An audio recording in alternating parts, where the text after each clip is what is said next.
Hello everyone, I hope you're having a great week and getting some outdoors times at home.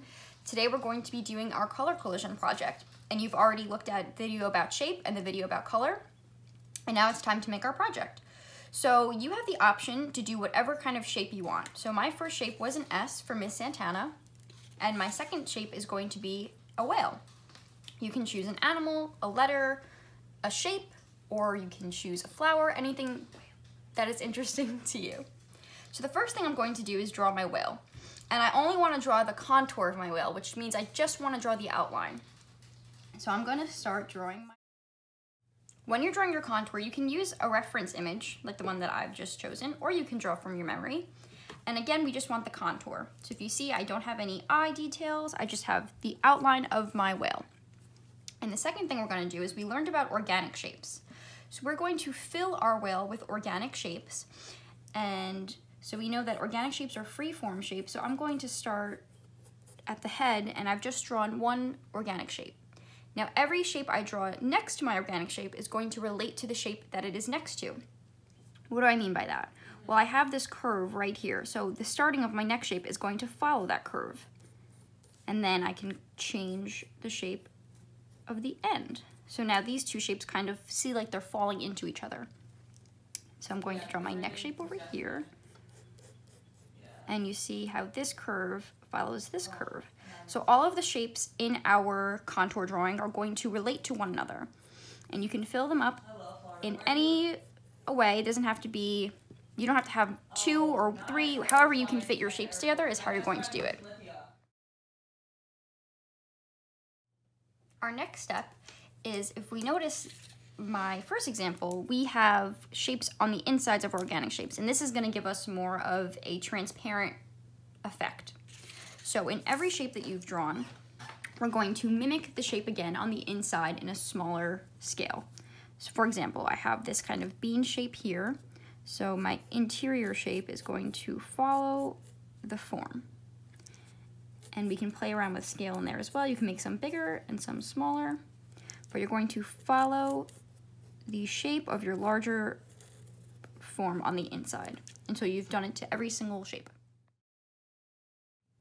Our next step is to start coloring in our organic shapes, like so. So today I have watercolor paint. If you have watercolor paint, you can use that. If you have markers, colored pencils, crayons, whatever available colorful material you have, you can use for your project today.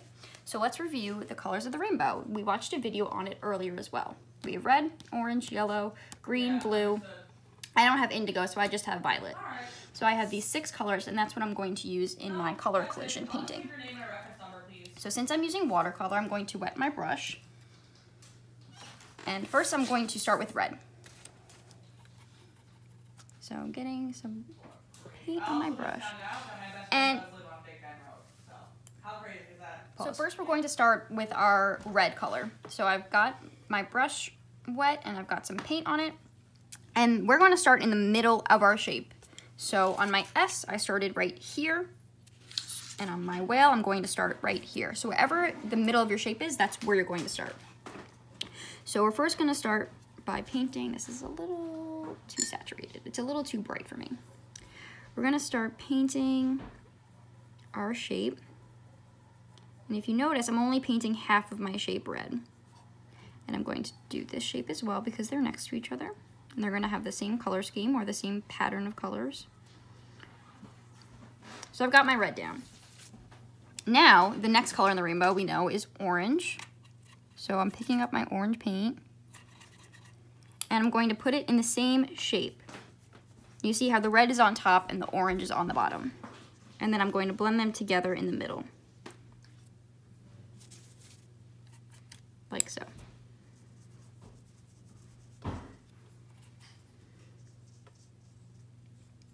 And now for the shape following, I'm going to start with orange. Like the orange is bleeding through to the next shape. And this as well. And can you guess what color I'm going to do next? I'm going to do yellow. And the yellow is going to bleed into the orange just as the orange bled into the red. And we're going to do that on the shape as well.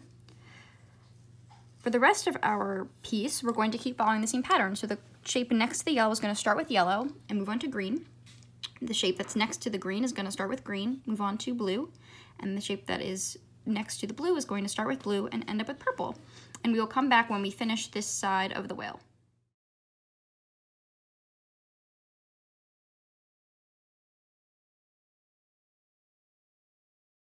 After you've completed the first side of your painting, we're going to move on to the next side. So what we're going to do here is we have red in these shapes, so we're going to start our next arrangement of shapes in red. And just getting a little more paint on my brush.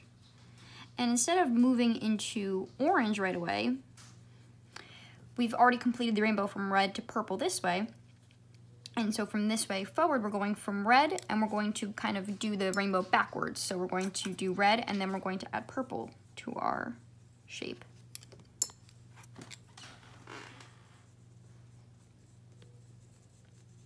Like that. And then of course the shapes that come after purple, we're going to add purple.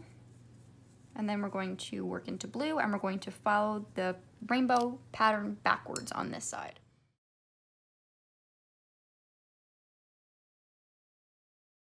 So the next part of our painting, after we've painted each shape, is to paint our background black. And when we paint our background black, we're breaking the border of where our drawing is. So we're kind of eliminating our pencil line and we're painting inside the shapes and around the shapes. So first I will start by painting my background. If you're using watercolor, a nice way to get a wash or a even tone background is to wet your paper first. And then we can pick up some paint. If you don't have black, you can just use any dark color. You can even use a dark brown.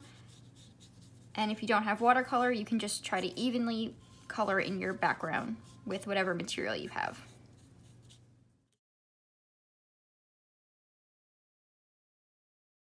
Now, after we painted our background, we're going to start painting in between our shapes and inside our shapes. And I recommend starting on the side you painted first. It's going to be more dry and there's going to be no bleeding, which means when the colors start to blend together. So let's start and do your best. Ooh, that is very saturated. And we're just going to get in between our shapes. And then we're going to get in the interior. So those tiny shapes we drew inside. And you want to do that for your whole image.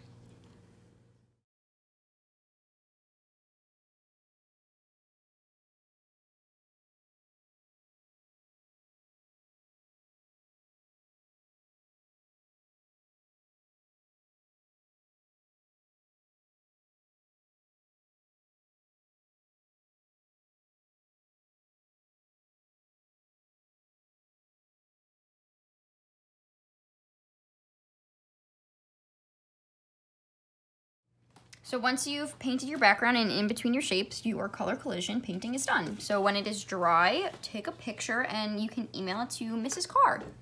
Thank you. I hope you have a great week.